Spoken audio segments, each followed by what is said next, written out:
Donc, hello à tous. J'espère que ça s'est bien passé, que vous avez bien digéré. Donc là, on va attaquer. Merci à Jackie pour l'opportunité. Première conf. On va montrer de quoi on est capable. Et merci aux autres conférenciers. J'ai pu suivre là aujourd'hui. Et il y avait pas mal de bon contenu et de la valeur. Donc moi, la conférence, ça va être de développeur à SEO, ma stratégie avec l'IA et l'automatisation. Donc ça va être un retour d'expérience. Je vais vous partager mes réussites et mes pièges. Avant ça, qui suis-je? Et vous me dites s'il y a des questions, il n'y a pas de souci. J'ai le chat sous les yeux là sur le second écran, donc il n'y a pas de souci, il n'y a pas de questions bêtes ou quoi que ce soit, faut pas hésiter. Alors, je vais me présenter un peu, on va mettre en place le contexte pour continuer d'avancer. Donc, qui suis-je? Comme il l'a dit le collègue, donc développeur full stack, diplômé d'un Bachelor of Computer Science à Supinfo, certifié Opquast. J'ai fait aussi une licence de chef de projet digital non finalisée. J'ai participé à différentes task force au sein du W3C, donc je pense que ça parle à certains. C'est en rapport avec tous les standards et c'est ce qui régit le web et c'est ce qui permet d'avoir différentes fonctionnalités dans vos navigateurs. J'ai une petite carrière dans le conseil IT, dans une boîte spécialisée dans le paiement. Donc, on accompagnait différents paiements pour avoir leur accréditation, leur agrément, plus spécifiquement leur agrément de paiement. Actuellement, je suis en ESN, donc ce qu'on appelait auparavant les SS2I. Ça fait 4 ans que j'y suis. Je travaille pour des grands comptes en majeure partie, donc en régie et au forfait. À côté de ça, du coup, je fais un peu de freelance, donc via une agence web que je tiens avec ma femme. Je lui passe un petit coucou. On fait de la prestation, de l'accompagnement, de la formation pour les TPE-PME. Et là, dernièrement, j'ai lancé une petite plateforme de netlinking, sortie nulle part, mais voilà. Donc, on n'est pas là pour faire la pub et on va d'or et déjà commencer. Donc, comment un développeur devient-il un bon SEO? Donc, mon parcours. Donc, j'ai repris le SEO il y a quelques années, mais j'ai toujours suivi le SEO et c'est comme ça que je suis arrivé dans le monde du web et dans le monde de l'IT. Donc, j'ai découvert ça en 2014, en 2015. À l'époque, je jouais beaucoup à Dofus. J'ai commencé en aspirant un petit site pour vendre des camas. J'ai vu que ça fonctionnait. Et puis de là, j'ai découvert le SEO qu'en faisant du keyword stuffing, en bourrinant les liens, on pouvait arriver premier. Et du coup, j'ai continué à suivre tout ça.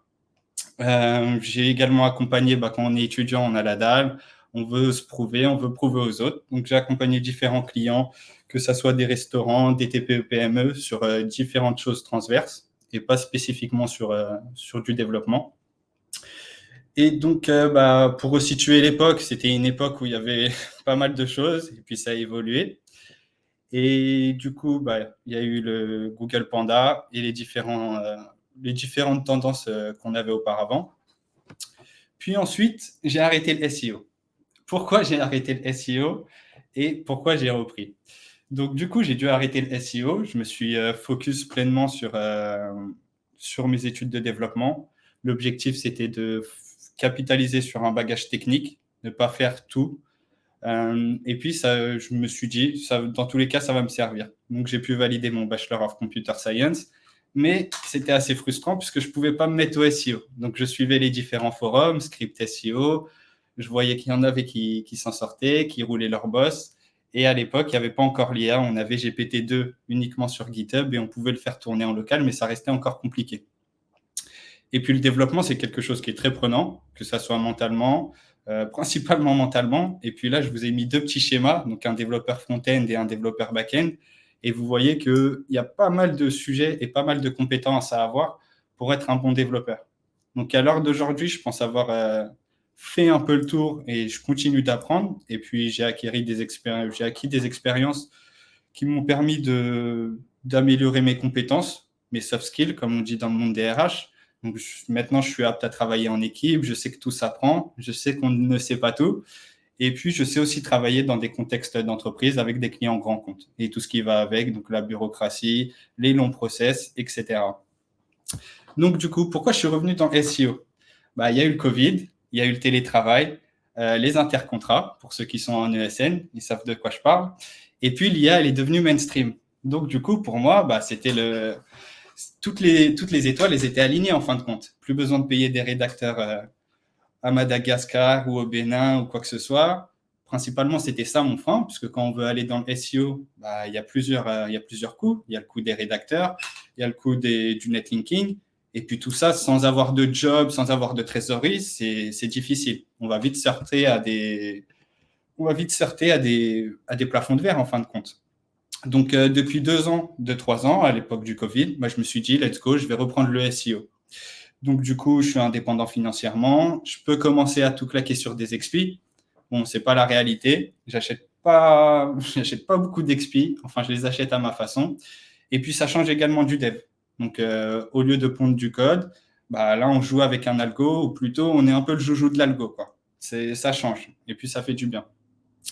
Et donc, les objectifs, pourquoi reprendre le SEO? Comme vous tous, je vois en fin de compte les sites comme des biens immobiliers. Ça permet de capitaliser sur des actifs numériques dans le temps. J'avais également envie de reprendre l'e-com.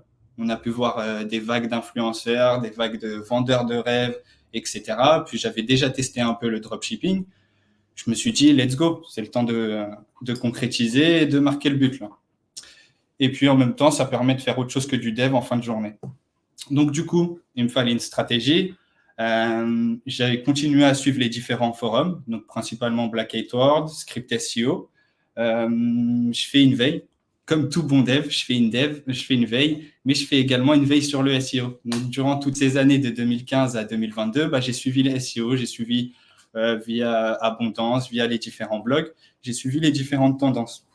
Et puis, quand j'ai repris les SEO, j'ai voulu embarquer ma femme dedans aussi. Donc, du coup, hop, j'ai pris le livre d'Olivier Andrieux, Réussir son référencement web. Il est juste derrière moi.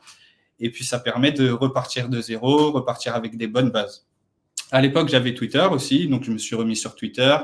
J'ai fricoté avec la différente sphère SEO. Ça permet de faire et d'accélérer sa veille aussi, de voir les tendances actuelles à l'instant T. J'ai rejoint les rouleaux compresseurs, qui était un Discord principalement axé sur la vente de liens. On était une petite communauté et l'objectif, c'était de sortir un site à un rythme régulier. Donc, du coup, j'étends mon réseau, mes connaissances, je m'ouvre et puis je commence à prendre mes premiers noms de domaine. J'en prends un, j'en prends deux, j'en prends trois.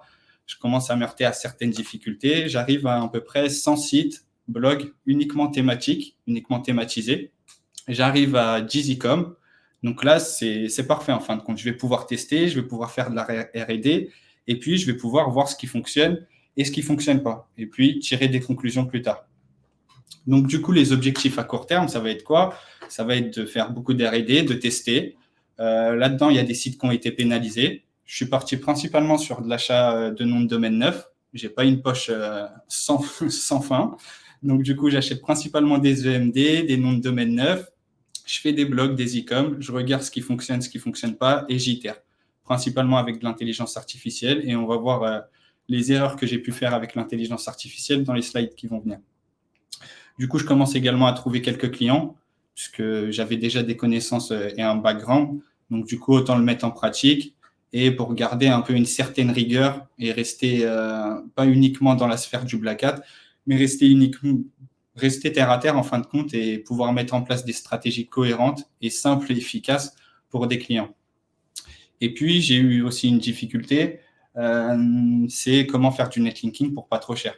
Parce qu'en fin de compte, on n'a pas le budget des gros annonceurs, mais pour faire de la vente de liens, pour performer en e-com, il faut quand même un bon profil de lien et il faut des RD, tout simplement. Donc, du coup, ensuite, les objectifs à moyen terme, donc capitaliser sur des sites de qualité pour faire de la vente de liens. Ça a pris pas mal de temps. Développer l'expertise. Ça, concrètement, ça vient en pratiquant. C'est pas en regardant des vidéos toute la journée ou en restant sur Twitter toute la journée qu'on va développer une expertise, qu'on va développer des connaissances. C'est en pratiquant et en mettant les mains dans le cambouis. L'objectif aussi à moyen terme, c'est de capitaliser sur le SEO. Donc, pour avoir un canal d'acquisition qui fonctionne et par la suite pouvoir se concentrer sur les autres canaux d'acquisition et ne pas uniquement être dépendant du SEO. Je pense que c'est une erreur actuellement de compter uniquement sur le SEO et c'est aussi un débat que j'ai eu avec ma femme. Le SEO fait partie du marketing, mais à lui tout seul, c'est pas du marketing et ça suffit pas et ça suffit plus aussi.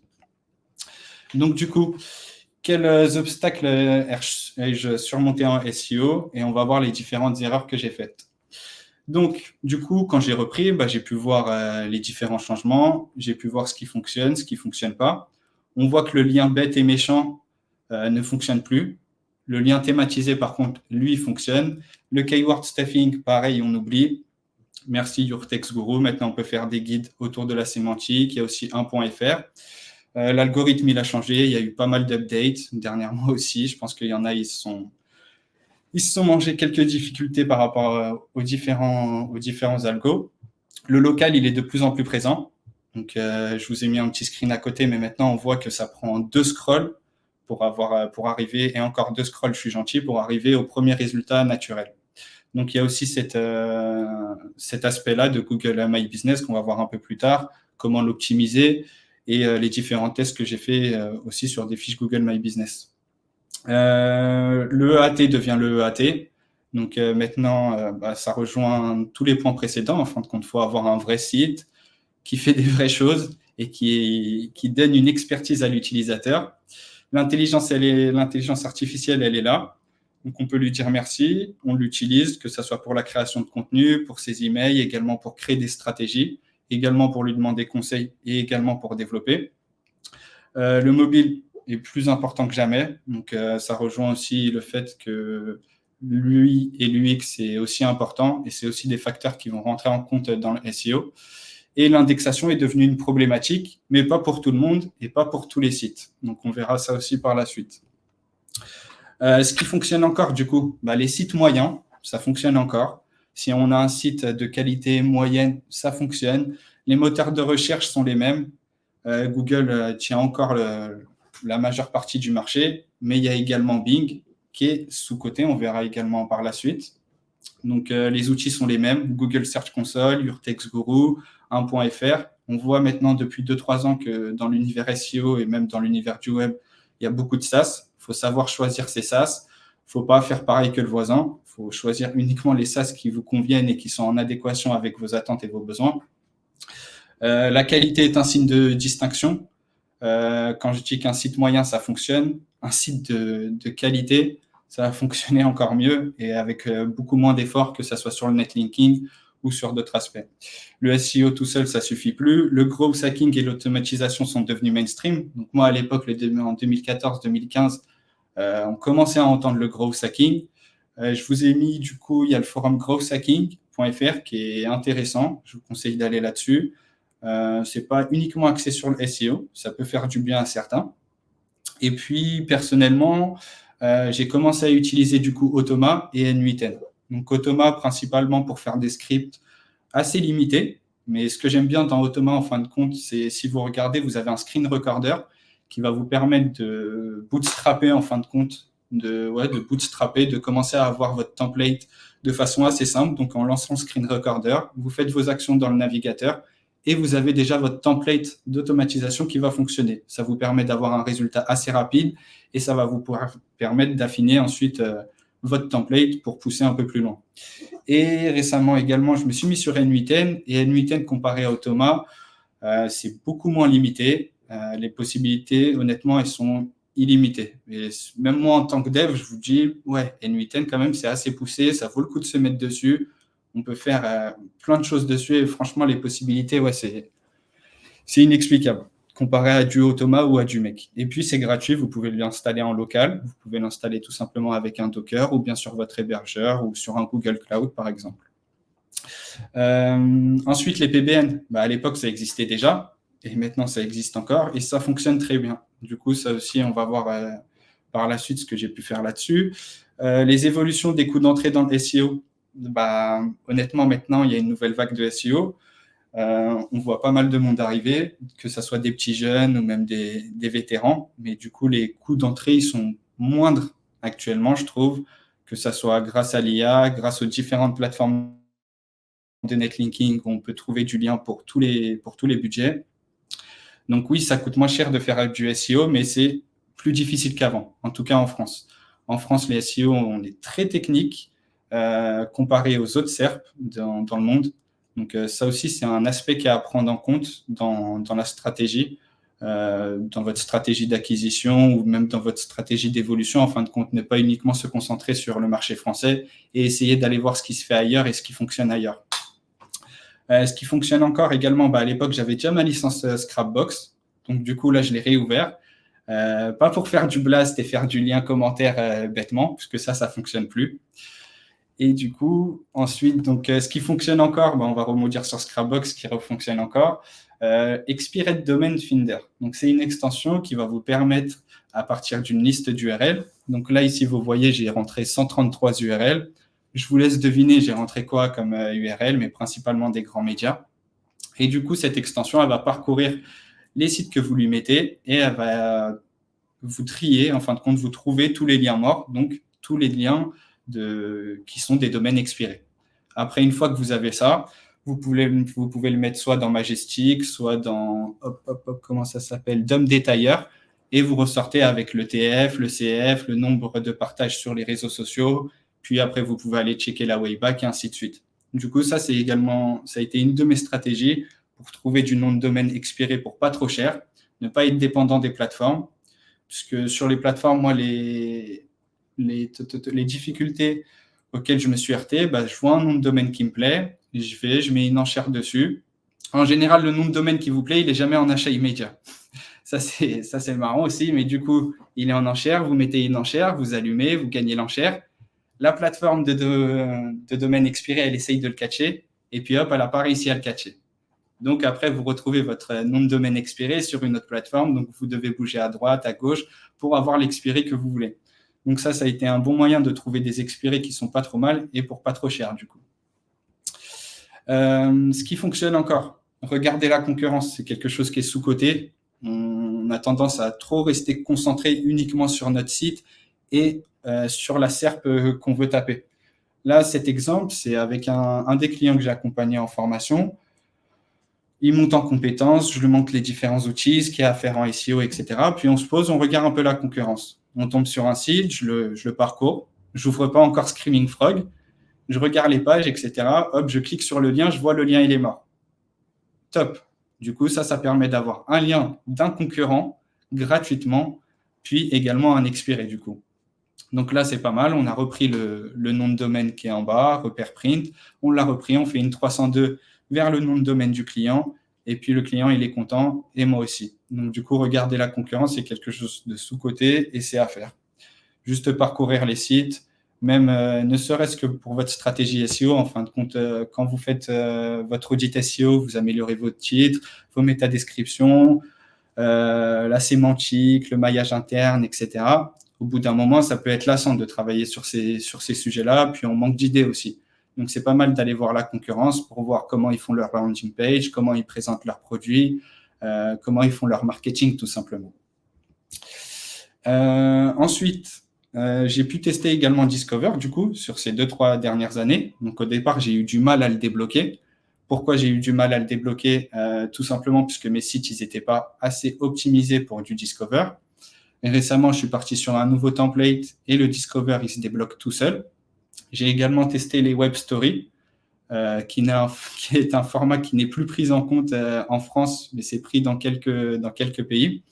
Donc, les Web Stories, je n'ai pas eu de grand impact positif là-dessus. J'ai essayé aussi le push, donc que ça soit avec du pop ads ou avec d'autres régies de trafic.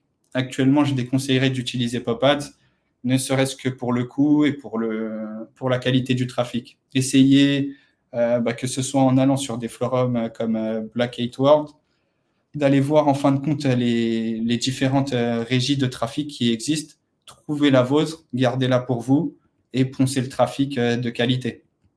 Du coup, ça permet de débloquer Discover, mais faut-il encore le garder, Discover? Et ça aussi, c'est des process à mettre en place. Il y a la formation de Guilhem qui est pas mal là-dessus, si vous voulez monter en compétences. Et il y a également un pattern que j'ai vu, du coup, tous les SEO, on cherche à avoir Discover, on a du mal à l'avoir. Quand on l'obtient, il faut le tenir. Mais sur les sites de mes clients, en général, que ce soit des clients qui ne sont pas forcément très, très techniques et très orientés SEO, la plupart du temps, en fin de compte, ils avaient déjà l'onglet Discover.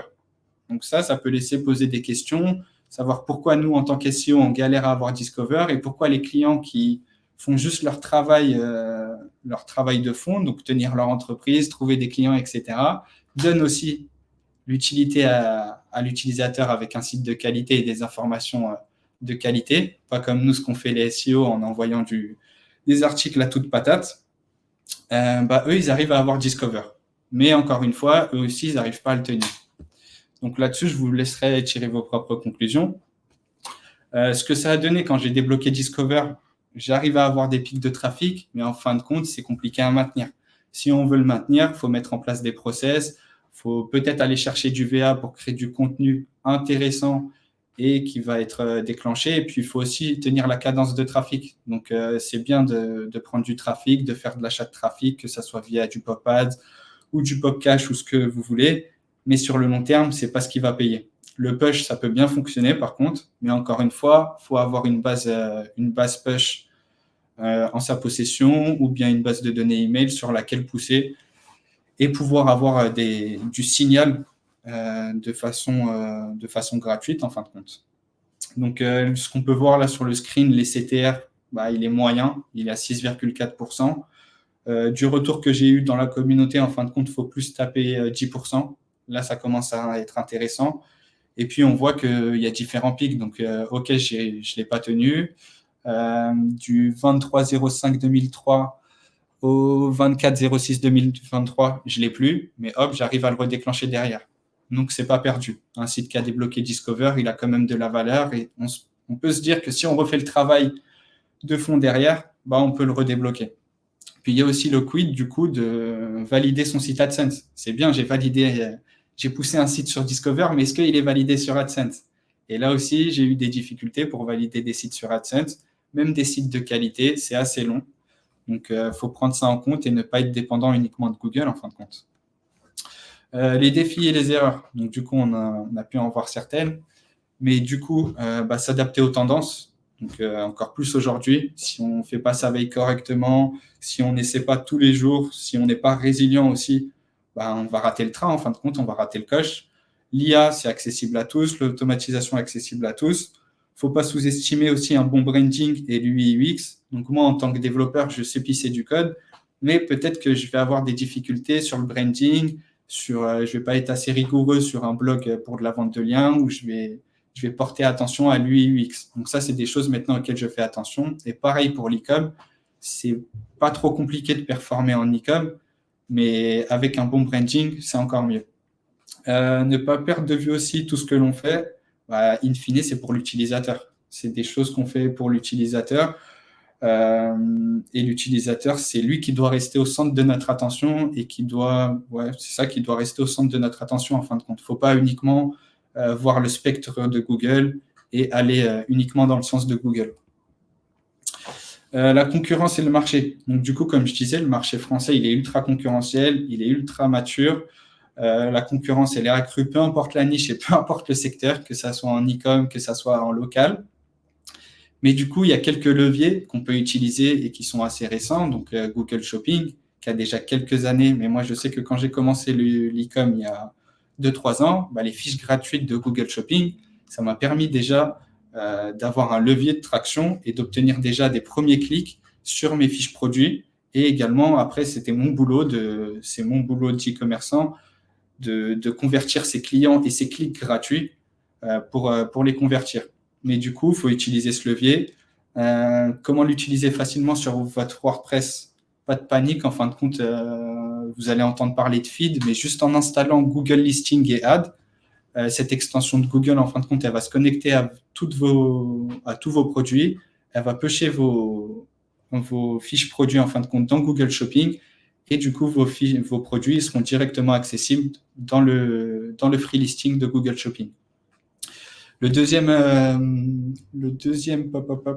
plugin, lui, ça va être dans un second temps. Donc, dans un premier temps, vous remontez automatiquement votre flux de produits dans Google Shopping, mais vous allez voir que vous allez avoir certains warnings. Peut-être toutes vos fiches, elles vont disparaître du jour au lendemain. Et vous allez pouvoir voir ensuite dans Google Shopping qu'est-ce qui ne va pas. Du coup, CTX Feed, ça va vous permettre de modifier votre feed et d'apporter les modifications nécessaires pour ensuite pouvoir repousser avec un fichier XML ou un fichier de votre choix directement dans Google Shopping votre nouveau flux de produits qui, là, est optimisé et qui devrait rester. Sur Google My Business, du coup, ce que j'ai pu essayer, de créer des fiches Google My Business sans adresse, même avec adresse aussi. Donc, avec adresse aussi, ça reste assez aléatoire. Des fois, on reçoit le courrier, des fois, il n'y a pas besoin du courrier. Comment gagner des positions aussi dans Google My Business? Honnêtement, là, il y a plein d'outils qui sont mis à disposition par Google My Business pour garder sa fiche active. Donc, en fin de compte, maintenant, Google My Business, c'est en tant que TPE, PME ou entreprise ou annonceur, on doit considérer en fin de compte sa fiche Google My Business comme un canal d'acquisition tel que votre page LinkedIn, votre page Twitter ou votre page Facebook. Dessus, vous pouvez mettre des statuts, vous pouvez mettre du contenu et puis vous devez aussi l'optimiser. Essayez de faire des variations sur les titres pour voir ce que ça donne, essayez de modifier la localité pour voir si vous pouvez l'élargir. Donc là-dessus, déjà, il y a pas mal de choses à faire et tous les outils qui sont mis à disposition par Google vous permettent d'avoir une fiche Google My Business qui va être optimisée. Ensuite, vous pouvez également acheter des avis du coup. Donc ça a un certain coût, mais ça fonctionne. Avoir le plus d'avis, c'est pas ce qui va vous permettre de ressortir le premier. Vous pouvez faire l'essai sur différentes SERPs en local. Vous verrez que c'est pas toujours celui qui a le plus d'avis qui ressort le premier. Ensuite, on a les nappes. J'ai pu tester via des prestations Fiverr. Je voulais juste voir si ça fonctionnait en fin de compte. Les nappes, c'est ce que vous voyez là. Donc, c'est des citations géolocalisées dans Google Maps qui citent votre business. Donc, en fin de compte, est-ce que ça fonctionne? Est-ce que ça fonctionne pas? Si c'est bien fait, ça fonctionne, mais l'impact de ce que j'ai pu tester, il reste quand même assez moindre. Donc, entre l'avis et les citations NAP, si j'avais du budget, je le mettrais sur les avis concrètement. Et puis, il ne faut pas oublier, essayer d'avoir un esprit un peu de gros hacker pour essayer d'avoir des avis de façon gratuite et surtout sur une rigueur. En fin de compte, ne balancez pas 10 ou 100 avis la même journée. Essayez d'avoir une certaine granularité dans le post, dans le rythme plutôt des avis. Ensuite, les erreurs que j'ai pu faire, lancer trop de sites simultanément. Donc, quand on lance trop de sites simultanément, on ne peut pas donner de l'amour à chaque site. Et puis, Google, il va le voir concrètement. Donc, j'ai pas mal de sites que j'ai laissé tourner en mode automatique pour voir ce que ça donnait. On peut voir que sur certaines niches, ça va fonctionner sans trop donner d'amour. Sur d'autres, ça va pas du tout fonctionner si on met pas les moyens et le travail qui va derrière. Notamment, par exemple, j'ai pu essayer les niches sur les animaux. C'est concurrentiel. OK, on arrive à se positionner sur du mot-clé, mais est-ce qu'on arrive à faire beaucoup de trafic? Ça reste à voir. Se contenter de faire du contenu IA, ça fonctionne pas. Plein de personnes vous le disent, mais il faut le répéter encore une fois. Uniquement se contenter de faire du contenu IA sans modification, sans rien faire du tout derrière, ça ne va pas suffire. Il faut apporter un minimum d'amour à votre site. Il faut le choyer, que ce soit en prenant soin du branding, en prenant soin de l'UI UX, en faisant le maillage interne, la sémantique. Bref, tout ce que vous avez pu voir dans les conférences antérieures. Ensuite, un site sans netlinking. Du coup, à chaque fois, on parle de netlinking. Ouais, il faut envoyer des liens, OK. Du coup, là, c'est un petit expiré qui n'a pas énormément d'RD. Ce n'est pas un expiré à 3 000 €. Il a 2 mois, mais il repart correctement. Et l'onglet Discover, il est apparu aussi, sans faire de push de trafic aussi.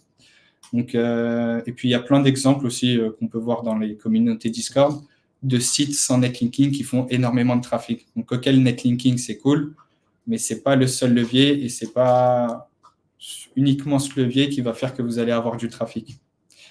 Ensuite, du coup, comment gagner du temps et pouvoir se focus sur autre chose? Parce que, OK, c'est cool de lancer plein de sites, ou bien c'est cool de lancer un seul site et de lui donner tout le temps et tout l'amour qu'il faut pour qu'il soit bien considéré par Google, mais on ne peut pas être sur tous les fronts, en fin de compte.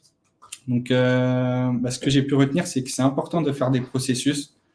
Je ne vous demande pas de faire de cahier des charges ou de recruter un Scrum Master ou quoi que ce soit, mais ne serait-ce que noter les processus, les étapes que vous avez mis en place, vous faciliter les choses, que ce soit dans la mise en place d'un site, ça va vous changer la donne en fin de compte. Donc, dès qu'une suite d'actions va fonctionner, vous la mettez à l'écrit, vous voyez ce que vous pouvez améliorer dans la procédure, vous essayez de l'automatiser au maximum. En général, ce n'est pas possible de l'automatiser de A à Z. Il ne faut pas non plus se casser la tête à vouloir automatiser de A à Z. Ne serait-ce que automatiser certaines étapes, ça va vous faire gagner pas mal de temps Et puis ensuite, au fur et à mesure que vous mettez en place cette automatisation, vous allez pouvoir améliorer le processus et améliorer, en fin de compte, améliorer le processus. Et une fois que vous avez fait ça, vous capitalisez dessus et toujours en mode itération, en fin de compte. Dans le SEO, même quand vous améliorez une page, il faut être en mode itératif. OK, j'améliore cette page. OK, je ponds cette page. Elle n'est pas parfaite, je la laisse. Dans 1 mois, 2 mois, je reviens, je vois ce qui se passe, je fais des changements, j'attends, et ainsi de suite. Ce mode d'itération, je pense que c'est important à avoir dans le domaine de l'IT et également dans le domaine du SEO. Donc, du coup, ce que je vous disais, l'utilisation de l'IA pour le contenu, pour le process, pour les images, c'est cool. L'IA ne sert pas qu'à créer des contenus. Vous pouvez mettre à plat vos réflexions aussi à l'aide de l'IA. Vous pouvez mettre en place des stratégies, les améliorer. Vous pouvez également monter en compétences sur de l'IA, avec de l'IA. Peut-être sur un langage de programmation, un langage de développement, par exemple. OK, vous voulez faire un petit script Python ou un petit script Bash, utilisez ChatGPT tout simplement. Mettez-lui votre expression de besoin et il va vous sortir un script. Et ensuite, vous pouvez lui demander également de commenter le code qui vous a pondu. Ça va vous permettre de monter en compétences. Et c'est une chose qui est importante dans le domaine de l'IT et également dans le domaine du SEO. C'est bien de savoir faire du SEO, mais il faut également comprendre les règles métiers, comment ça fonctionne Internet, tout simplement, comment ça fonctionne un navigateur, et ainsi de suite. Donc, il faut utiliser tous ces leviers. En fin de compte, là, la connaissance, elle est sous nos mains et c'est gratuit. Les images Midjourney, DALL-E, Stability AI, j'ai pu tester les 3. DALL-E, c'est cool, mais sur les images, vous n'allez pas avoir des résultats ultra réalistes qui vont avoir cette patte shadée. Avec Midjourney, vous pouvez l'avoir. Vous pouvez aussi automatiser Midjourney. Il y a des API qui existent, non officiels, et il y a quelques scripts sur GitHub qui tournent. Il y a quelques scripts sur GitHub qui tournent qui vous permettent de faire du bulk. Et j'ai essayé, ça fonctionne plutôt bien. Il faut juste prendre le forfait maximum de Midjourney et ça peut vous permettre de faire une banque d'images. Stability AI, c'est cool aussi. Mais pour avoir un résultat de qualité similaire à Midjourney, ça va coûter un peu cher. Moi, je l'utilise dans sa version la plus basse. Ça me permet d'avoir des images pour mes articles de blog, mais ce n'est pas des images de haute qualité. Ce que j'ai retenu aussi, faire la pince et prendre du plugin GPL ou Hacker, ça ne sert à rien, vous le regretterez. Vous allez vous retrouver avec des sites hackés du jour au lendemain, avec des Chinois qui font du spam dexing sur vos sites. Donc, du coup, à éviter, il faut mieux mettre les moyens et y aller à fond. Résigner sur le coût et la qualité de son hébergement aussi, c'est une des choses que j'ai faites au départ. Je pense comme pas mal de SEO. Et vous allez avoir plein de 502, plein de problématiques, que ça soit au niveau de vos cron quand vous allez vouloir automatiser. Donc là-dessus, un conseil, faites pas la pince et mettez les moyens qu'il faut et en adéquation avec votre projet. L'IA, c'est idéal pour du PBN. Du coup, comment automatiser la création de PBN, c'est ce qu'on va voir par la suite. Nécessité de la rigueur et de la planification. Ce que j'ai retenu, c'est qu'il vaut mieux faire moins, mais mieux. Donc, plus de qualité, moins de quantité. Pourquoi ? Pour capitaliser sur le long terme, tout simplement, et pouvoir itérer. C'est pas grave si on fait pas beaucoup, mais on fait pas dans la quantité, mais qu'on fait de qualité. Au fur et à mesure, on va pouvoir améliorer la qualité et la quantité, elle va suivre toute seule si on est rigoureux et si on respecte nos process.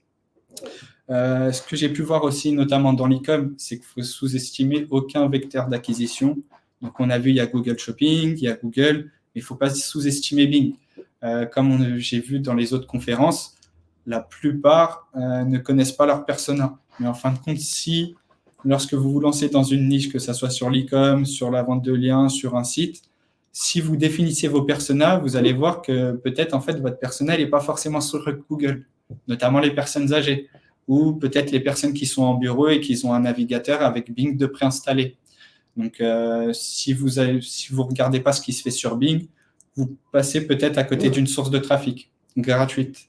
Facebook aussi, les groupes Facebook, dans certaines niches, c'est ce qui va vous permettre de gagner de l'autorité sur votre niche. Pinterest aussi, donc ça aussi, j'ai essayé de l'automatiser avec un plugin que vous pouvez trouver sur ThemeForest. et ça fonctionne plutôt bien. Ça vous permet d'avoir du trafic, d'avoir des clics. Par contre, il ne faut pas y aller comme un bourrin. Si vous faites 100 pins dans la même journée, vous allez être bloqué. Il va falloir envoyer un message au support et ainsi de suite. Donc, ça rejoint plus de qualité, moins de quantité, y aller progressivement et adapter le curseur. Du coup, après 2 ans à avoir monté du WordPress bêtement et simplement et en voyant les résultats, donc j'ai eu l'effet Pareto, j'ai eu des sites qui ont décollé, j'ai eu des sites qui se sont mangés la gueule, j'ai eu des sites qui n'ont jamais décollé. Puis en voyant dans la vente de liens qu'il y a quand même une importance à avoir des RD sur son site pour vendre, et également dans l'e-com, il faut avoir des RD pour pousser. Du coup, je me suis dit, il faudrait peut-être automatiser la création de PBN en statique pour pas avoir le pattern classique du WordPress. Ça, je ne sais pas si les gens ils le savent, mais je pense que la plupart ils le savent, mais 80% du web repose sur du WordPress. Donc, on peut peut-être expliquer aussi que quand on lance un site WordPress, il y a une certaine latence pour que le site y décolle. C'est normal, en fin de compte, on fait la même chose que 80% du web. Donc, peut-être en allant sur des sites statiques ou d'autres CMS, ne serait-ce que PrestaShop, on voit dans l'e-com que les sites sous PrestaShop, ils performent pas mal et sur pas mal de niches. Donc, éviter les patterns. Donc, du coup, là, avec Streamlit et Python, toujours avec l'aide de ChatGPT, je me suis fait un petit builder qui me permet de créer du site statique à la volée et d'y insérer des liens sur des encres génériques, du coup. Ça aussi, c'est une erreur que j'ai faite durant ces 2-3 ans, c'est de faire que des encres optimisées ou semi-optimisées. Mais du coup, comme je n'avais pas forcément le budget pour acheter des spots de haute qualité, je me retrouve avec un profil de lien qui a des encres naturelles et pas mal d'encres optimisées, alors qu'en fin de compte, j'aurais uniquement dû mettre des encres génériques sur les petits spots et sur les gros spots, mettre là de l'encre optimisée. Donc du coup, ça, je l'utilise aussi en palliatif et ça me permet de générer du site statique à la volée tout simplement et en multilangue aussi. Puisque après 2 ans à batailler sur les SERPs françaises, c'est cool, mais ça peut être frustrant des fois ça peut être frustrant et puis il faut avoir de la patience aussi. Il y a des acteurs qui sont là depuis des dizaines d'années, qui lâchent pas les positions, c'est tout à leur honneur. Mais du coup, essayez aussi dans d'autres régions du monde en fin de compte. Et puis ça m'a pris 1 à 2 semaines à l'aide de ChatGPT. Donc, vous aussi, vous pouvez le faire et c'est assez simple à mettre en place. Et pour les images, du coup, comme je vous disais, en termes de coût, j'ai utilisé Stability AI. Comment mes compétences de dev ont boosté mon SEO? 43% du web mondial sur WP, 60% des CMS. OK. Yes, du coup, pas 80%. Atout d'un développeur dans le SEO, du coup, j'ai pas forcément de contraintes. Peut-être au niveau graphique, sur la création de contenu, je vais avoir des lacunes. Je peux choisir la stack en fonction du projet. Ça aussi, c'est une erreur que je vois souvent. La plupart, ils vont sur du WordPress puisqu'il n'y a que ça. Mais en fin de compte, en amont, il faut essayer de faire une veille, de définir les besoins de votre site. Est-ce que le CMS WordPress va être en adéquation avec mes attentes pour mon site? Oui, non. Je regarde les autres CMS qui se font, Webflow, il en existe des dizaines, même des centaines, mais du coup, ne pas uniquement faire du WordPress. Pour un client non technophile, c'est vrai qu'un CMS, c'est une bonne chose. Faut essayer aussi de faire monter en compétence son client. Faut pas uniquement lui faire un site from scratch et lui livrer. Je pense que c'est intéressant que tout le monde monte en compétence. Et puis même si vous faites monter votre client en compétence pour qu'il gère lui-même son site, ça sera du temps gagné pour vous et vous pourrez lui allouer votre temps sur des tâches qui vont être à plus forte valeur en fin de compte. Comme je disais, avoir une compréhension transversale dans le SEO, je pense que c'est indispensable de nos jours. Sinon, vous allez utiliser des prestataires toutes les 10 minutes en fin de compte. Exploiter ses compétences pour des gains SEO, en tant que développeur, du coup, ça peut être plus facile d'améliorer la vitesse de mes sites, de coller à la structure de site que je souhaite, d'avoir des optimisations techniques. Une des erreurs aussi, c'est lors de la création de site, ne pas se poser en amont, que ce soit sur du mind mapping. Donc, j'utilise personnellement Xmind. Maintenant, je le fais. Donc, avant de lancer un site, je me pose, j'ouvre Xmind, je fais ma structure, je fais mon cocon sémantique, entre guillemets. et ça me permet de moins m'éparpiller et d'avoir un site sur lequel je vais vraiment pouvoir capitaliser dans le temps et qui va vraiment prendre de la valeur. Next.js, c'est pas mal aussi. Et vous pouvez avoir maintenant, vous avez des CMS headless. Donc, partir sur un CMS, c'est pas forcément faire des compromis sur la vitesse du site ou les optimisations techniques. Il y a toujours une solution au problème. Créer des PBN automatiques, ouais, ça a été un gain en tant que développeur. S'armer d'outils aussi, c'est un gain de temps. Même en tant que développeur, je fais pas tout avec des lignes de code. Je regarde et un dicton qui est connu chez les développeurs, c'est ne pas réinventer la roue. Donc, si je vois qu'un outil m'est utile, maintenant, je ne résigne plus sur le budget et je vais prendre l'outil, va me faire gagner du temps et je vais pouvoir me concentrer sur des tâches à plus forte valeur. Du coup, quels sont les outils que j'utilise et que j'affectionne actuellement? Automatic AI, c'est pas mal du coup pour avoir du contenu en mode automatique tous les jours sur le rythme que vous voulez. Pardon. Et surtout avoir du contenu avec des images, des vidéos, des embeds de réseaux sociaux. C'est top. Honnêtement, bravo à Fredix qui a fait l'outil. Alloscan. On sort beaucoup de sous pour les outils, donc autant les donner à des Français. Donc, Alloscan, c'est pas mal du tout. Honnêtement, j'utilise plus que ça. SEMrush et Ahref pour le montrer à des clients et pour les faire monter en compétences là-dessus. Mais personnellement, j'utilise Alloscan. C'est pratique, le site Explorer. Ça a les mêmes fonctionnalités que SEMrush et Ahref. Certes, c'est uniquement sur les mots-clés français et sur les SERP françaises actuellement, mais c'est pas mal du tout. Vous pouvez, dans le site Explorer, trouver vos concurrents, voir combien de mots-clés ont vos concurrents, voir tout ce que vous pouvez voir dans Ahref et SEMrush. GeneratePress, du coup, je l'utilise aussi. Certes, c'est pas français, mais c'est pas mal. Ça vous permet d'avoir du site WordPress. Avec la licence payante, vous pouvez avoir des templates déjà prêts à l'emploi, où vous avez juste à ajouter votre logo, votre bannière, un peu de branding, et c'est parti, vous pouvez envoyer du contenu. Screaming Frog classique, Majestic aussi. Quick, qui est un outil assez récent et qui permet de faire de l'audit SEO de façon pertinente, et c'est pas mal du tout. SEO Observer aussi, indispensable. Google Data Studio. Pourquoi Google Data Studio? Vous trouverez sur Twitter, ou peut-être je vous mettrai le lien par email. Il y a pas mal de dashboards qui ont tourné qui vous permettent d'avoir un bon point de vue sur votre Google Search Console et d'avoir les données importantes qui remontent directement. Donc, c'est assez intéressant. Check Position pour checker vos positions. Vous avez aussi Serposcope en gratuit. J'ai utilisé Serposcope aussi en gratuit que vous pouvez installer en local, mais vous allez vous retrouver confronté à des problématiques. Vous allez devoir acheter du proxy et les proxys, c'est un certain coût. Donc là, récemment, je suis passé sur Check Position. C'est pas trop cher. Puis du coup, ensuite, la suite Adobe. Pour créer du contenu aussi, c'est indispensable. Canva aussi, c'est pas mal du tout. Crisp, pour rejoindre du coup la conférence qu'on a vue avant de manger, c'est pas mal. Crisp, ça vous permet de garder le visiteur sur votre site à l'aide d'un petit chatbot.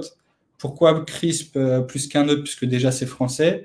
De plus, vous pouvez commencer à capitaliser sur une base de données email à l'aide de votre chat, et puis vous pouvez aussi faire votre emailing directement depuis Crisp en le branchant à n'importe quel service de mailing, que ce soit Brevo ou Mailchimp. C'est assez pratique. Donc ensuite, on va passer sur quelques études de cas et du coup, voir ce que j'ai appris sur ces études de cas. Donc là, c'est le site d'un client qui est dans le domaine du bien-être et de la santé, donc vraiment dans le domaine de la pharmaceutique. Donc là, on est vraiment sur des problématiques de EAT. Donc, nous, on est intervenu avec ma femme à partir du 15-04-2023. Ils étaient déjà présents sur des requêtes. Ils faisaient quand même un peu de clics, mais pas énormément. Mais comparé à tous les autres concurrents de la niche, en fin de compte, ils avaient tous les feux verts pour avoir de l'EAT. Ils avaient un docteur dans leur équipe qui était communiqué sur leur site. Ils avaient un blog sur lequel ils faisaient des articles de qualité. Ils avaient des réseaux sociaux. Ils communiquaient aussi sur leurs réseaux sociaux. On voyait déjà que tous les facteurs, ils sont en vert et que là, c'est intéressant d'aller faire du SEO puisque on est sur un vrai site qui communique sur les réseaux sociaux, qui a l'expertise, l'autorité pour faire ce qu'il fait sur son site. Ce qu'on a pu faire du coup sur la première partie, on a réoptimisé tous les contenus Certes, ils étaient de qualité, mais ça manquait de maillage interne, ça manquait de sémantique. On a amélioré tout ça. Un peu de netlinking, pas beaucoup, du lien annuaire, tout simplement, ça a suffi au départ, puis quelques liens thématisés pour pas trop cher. Et là, on voit le pic et ensuite, hop, ça chute. Donc là, qu'est-ce qui se passe? Le client, il m'appelle, je regarde le site. Bah ouais, le site, il a changé de thème. Ok, qu'est-ce qu'on fait? Je vais dans la section page, du coup, je regarde un peu les pages. Mais en fait, il s'est fait racheter par un géant de la pharmaceutique. Ils ont voulu changer de thème, mais ils n'ont pas fait les redirections. Donc, OK, on refait les redirections vers les bonnes pages. Les slugs, ils ont changé, c'est pas grave, on fait les redirections, puis ça repart tout simplement. Là-dessus, avec du contenu de qualité, ils ont réussi à taper des positions 0. Et ce qui leur manquait, en fin de compte, c'était les requêtes marques. Donc, ça rejoint la conférence de tout à l'heure, la précédente. Les requêtes marques et également toutes les requêtes avec plus, pas cher, de qualité, votre produit pas cher, votre produit de qualité, votre produit de couleur, etc. C'est un travail qu'on a fait aussi là-dessus et ça lui a permis de rebondir. Et en même temps, ça lui a permis de rester concentré sur son business et sur ce qu'il savait faire, à savoir communiquer sur les réseaux sociaux et faire des produits de qualité. Ensuite, on passe sur le client 2. Ouais, OK. Donc, lui, c'est un client. Il avait un site, il avait le nom de domaine. Le site, il était fait par Solocal, donc une des filiales de. Vous suivez un processus pour l'optimisation des contenus. Alors, comme processus que je vais suivre sur l'optimisation des contenus, je vais regarder le contenu, je vais voir s'il y a des médias, s'il y a des infographies. Ajouter des infographies, par exemple, pour ce premier client, c'était intéressant et c'était en adéquation avec la niche. Et ensuite, ça va être vraiment sur de la sémantique, donc ça va être classique, hein, du Urtext Guru, du 1.fr et mettre une bonne rédactrice dessus. Là, en l'occurrence, c'était ma femme, mais moi, j'aurais pas été capable de faire ça et j'aurais pas eu la patience de faire tout ça. Donc, pas de processus particulier pour l'optimisation de contenu. Maillage interne, sémantique, lisibilité du contenu et surtout, on n'oublie pas, l'utilisateur, il est au centre de votre site et c'est à l'utilisateur que vous devez répondre. Donc, donner des informations pertinentes à son utilisateur. Et dernièrement, ce que j'essaye aussi sur le PBN, c'est qui m'a été donné par un collègue, faire la pyramide inversée. Mettre le contenu utile en haut de votre article et de sorte à faire un entonnoir en fin de compte. Donc certes, l'utilisateur, peut-être il va rester uniquement sur le haut de l'article, mais il aura eu l'information qui est recherchée et c'est le plus important. Comme ça a été dit dans les autres conférences et comme tout le monde le sait, avec Google Chrome et également avec tous les navigateurs qui embarquent le noyau Chromium, donc à savoir Chrome, il y a quoi d'autre? Brave, Mozilla, non, c'est pas le moteur Chromium, mais du coup, sur déjà pas mal de navigateurs, Google espionne ses utilisateurs et sait s'il y a un gros taux de rebond ou si l'utilisateur trouve intéressant le site et votre page, plus exactement.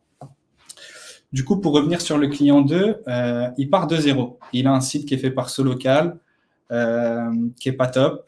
Il n'arrive pas à récupérer le nom de domaine. Donc, qu'est-ce qu'on fait là? Encore une fois, on sort à une problématique. J'appelle Solocal, je crois par email. J'arrive à avoir le code HOTS pour récupérer le nom de domaine. À côté de ça, je récupère le nom de domaine avec une petite faute d'orthographe, ce qui me permet d'avancer en parallèle et de commencer à construire le site. On fait le site sur WordPress, on fait du contenu de qualité, une vingtaine d'articles de blog. Et pourquoi j'ai pris pourquoi j'ai pris cette étude de cas et ce client-là, c'est que là-dessus, c'est un site auquel on ne touche plus actuellement. Je ne touche plus. C'est tout simple, je ne touche plus et il continue de vivre correctement. Pourquoi? Parce qu'en fait, le client, il est concentré sur son métier. Il fait de la bonne qualité. Sa fiche Google My Business, elle a énormément d'avis positifs. Le site, il répond aux besoins des utilisateurs. Ne serait-ce qu'avec 20 articles de blog, l'utilisateur, il trouve toutes les informations qu'il souhaite. Et aussi, la femme du propriétaire, là, elle communique sur les réseaux sociaux. Donc là, en fin de compte, on est vraiment sur un site. Un vrai site d'une TPE-PME, il n'a pas vocation, et le gérant de la TPE-PME, qui est une petite équipe, n'a pas vocation à faire vivre son site tous les jours. Et ça, Google le sait. Là, avec des informations réelles, Google, il voit bien que c'est un site d'une entreprise qui existe, qui a une bonne activité, qui a des clients satisfaits, donc il fait ranker. Et premier sur pas mal de requêtes assez intéressantes. Ensuite, lui, c'est quoi ce site-là? Ouais, pourquoi j'ai pris ce site-là? Ce site-là, du coup, c'est un client que j'accompagne sur du e-commerce. Il fait les allers-retours aux Émirats, donc il fait pas mal de visites, il fait des guides touristiques, etc. On lance un premier site e-commerce qui a du mal à prendre. Et ensuite, il me dit, bah vas-y, je vais faire un pivot, fais-moi un site sur cette niche-là. Je lui fais un premier site, pareil, on voit que les résultats, c'est satisfaisant, mais ça ne prend pas. Et là, il a l'opportunité de racheter le site d'un de ses collègues qui arrête l'activité. Donc, il va commencer, il rachète le site vers ouais, début de l'été 2023. Donc, en ouais, 18-06-2023. Il rachète le site, c'est cool. Le site, il avait déjà pas mal de requêtes. Il se plaçait sur du mot-clé, pas beaucoup de trafic, site pas optimisé. C'est un site amateur, mais qui répond, par contre, qui répondait aux besoins et aux recherches de l'utilisateur sur une niche très concurrentielle, le tourisme. Donc là-dessus, ce qu'on fait, on fait de l'achat de liens, pas des gros liens, par contre des liens sur des pages positionnées. Ça nous permet de gagner ça nous permet de gagner quelques positions. On capitalise ensuite sur du contenu de qualité. Je rajoute un peu de contenu avec Automatic AI. Je lui demande de retoucher s'il y a des imperfections et s'il y a des incohérences dans le contenu. Et puis après, là, sur le dernier pic, qu'est-ce qu'on fait? Le client, il voit qu'il a de la demande à l'étranger, en fin de compte. C'est ce que je vous disais. Donc, il a des demandes de clients qui viennent de Russie, de Pologne, d'Angleterre, etc. Donc, du coup, ce qu'on fait, on installe Translate Press. On traduit dans les différentes langues avec Yandex pour pas avoir des coûts trop élevés sur la traduction et pour avoir un résultat assez rapidement. Et du coup, on voit dernièrement que le site là, bah, il décolle. Google, il a apprécié les pages, il les ingurgite sans trop de problèmes et ça prend. Ensuite, un deuxième cas. Donc là, on est sur du e-commerce. Du coup, bah là, qu'est-ce qui se passe en fin de compte? Moi, je vois ça. OK, je panique. Putain, je perds du CA, je perds du chiffre d'affaires, je perds des sous. Qu'est-ce que j'avais fait avant du coup? En fait, j'avais fait une migration. J'avais fait une migration et du coup, ça reprend après immédiatement. Je ne m'étais pas aperçu que quand j'ai fait la migration, bah, avant mon site, c'était avec www et là, c'est sans www. Ça peut vous arriver, ça fait un petit coup de frayeur. Mais bon, une fois que ça revient, on en rigole. Ensuite, celui-ci, un site pénalisé, tout simplement. Donc là, c'est un site qui tournait en automatique. J'étais content, il commençait à me rapporter un peu de sous dans AdSense. Je vendais du lien dessus, c'était cool. Et là, bah, depuis la HCU, hop, il a été pénalisé. Pourquoi? Parce que j'ai trop bombardé, j'ai publié du contenu tous les jours trop rapidement. Ça a fait du trafic, c'est passé sous les radars. Et hop, après, il s'est fait pénaliser. Donc là, est-ce qu'il y a quelque chose à faire? Je pense pas. Mais du coup, on retient que ouais, l'IA, c'est cool, mais il faut y aller sur un rythme de croisière tranquille. Yes, dis-moi si je suis pas dans les temps ou quoi que ce Ouais, soit. voilà, il faut que tu arrives sur la fin, quoi. Ça marche. Bah là, on arrive sur la fin, t'inquiète. Du coup, un deuxième site bah, sur une niche, sur les animaux. Le site, il n'a jamais pris. Il prend jamais, mais il fait du trafic. Et il fait du trafic où? Bah, sur Bing, en fin de compte. Donc là, c'est sur les 28 derniers jours.